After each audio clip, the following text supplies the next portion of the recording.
Jonas Sultan.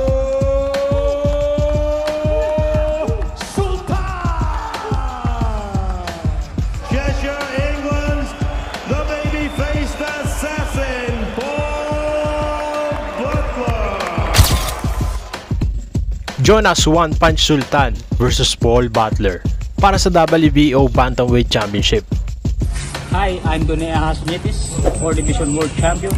Please subscribe, Suntok Pilipinas. Mga kababayan, kumusta? Welcome po sa Suntok Pilipinas.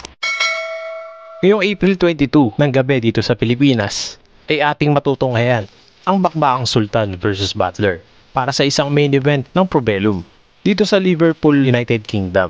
Ang original na kalaban ni Paul Butler ay ang ating WBO World Champion na si Janriel Casimero. Ngunit sa kasamaang palad, mayroong na-violate na rules si Janriel Casimero ayon dito sa British Boxing Board of Control patungkol sa isang weight cut rules. Dahil nga dito sa paggamit niya ng sauna para mapababa ang kanyang timbang sa mabilis na panahon. At kung maaalala natin, noong December 2021, naging issue rin na Janriel Casimero ang kanyang timbang hanggang siya ay na-hospital at tuluyan ng nakancel ang laban. Kaya naman si Jonas Sultan ay tila nakareserba. Kung sakaling may mangyari dito kay Janriel Casimero o kaya kay Paul Butler, siya ang isasalang para lumaban. At yun na nga, may nangyaring hindi maganda at sa kasamang pala ay na-denied ang permission para lumaban ng ating angas ng Pinas na lumaban. Yan ay utos ng British Boxing Board of Control matapos ma-violate ang medical procedures sa pamamagitan ng paggamit ng sauna para magbawas ng timbang. Isa itong big opportunity at dream come true na lumaban sa isang World Championship para sa gutom na si Jonas Sultan. Si Jonas Sultan ay ranked number 4 sa bantamweight ng WBO at si Jonas One Punch Sultan ay galing sa isang impressive win laban dito sa Puerto Rican undefeated fighter na si Carlos Carvalho. Yan ay ginanap noong October 2021. Maraming nagsasabing ng mga Filipino fight fans na isang easy win para kay Sultan ang laban na ito kontra kay Paul Butler.